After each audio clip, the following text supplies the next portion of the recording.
Hi friends, welcome to mom's kitchen. ఇప్పుడు paneer masala curry ఎలా చేయాలో చూద్దాం.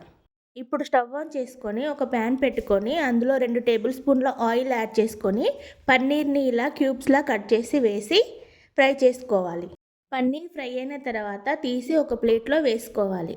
మళ్ళీ అదే ఆయిల్లో 2 కట్ చేసి పెట్టుకున్న టమాటాలు, 2 ఆనియన్స్, కొద్దిగా జీడిపప్పు పలుకులు కూడా వేసుకొని ఫ్రై చేసి పక్కన పెట్టుకోవాలి.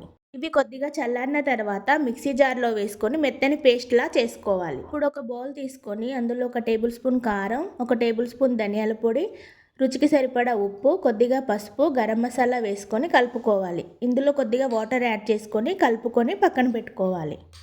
ఇప్పుడు స్టవ్ ఆన్ చేసి ఇంకో ప్యాన్ పెట్టుకొని అందులో 2 టేబుల్ స్పూన్ల ఆయిల్ వేసుకొని ఒక బగారా ఆకు, లవంగాలు 2, ఇలాల్చి, దాల్చిన చెక్క వేసుకొని ఫ్రై చేసుకోవాలి.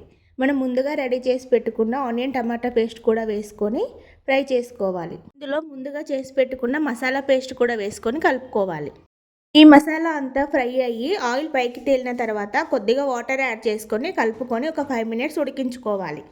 ఇప్పుడు ఇందులోకి ముందుగా ఫ్రై చేసి పెట్టుకున్న పన్నీర్ క్యూబ్స్ని కూడా వేసుకొని కలుపుకొని ఇంకొక 5 నిమిషాలు ఉడికించుకోవాలి. కర్రీ దగ్గర పడిన తర్వాత ఇందులోకి కొత్తిమీర వేసుకొని స్టవ్ ఆఫ్ చేసుకోవడమే.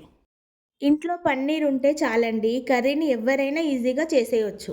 ఈ కర్రీ చాలా టేస్టీగా ఉంటుంది, అందరూ చాలా ఇష్టంగా తింటారు. కర్రీ నాన్ వెజ్తో పోటీ పడేలా ఉంటుంది. ఇది చపాతీలోకి, నాన్లోకి, రైస్లోకి ఎందులోకైనా పర్ఫెక్ట్ రెసిపీ. మీరు కూడా ఈ రెసిపీని ఒకసారి ట్రై చేసి ఎలా వచ్చిందో కామెంట్ చేయండి. ఆ వీడియో కనుక మీకు నచ్చినట్లయితే please like, share and subscribe my channel.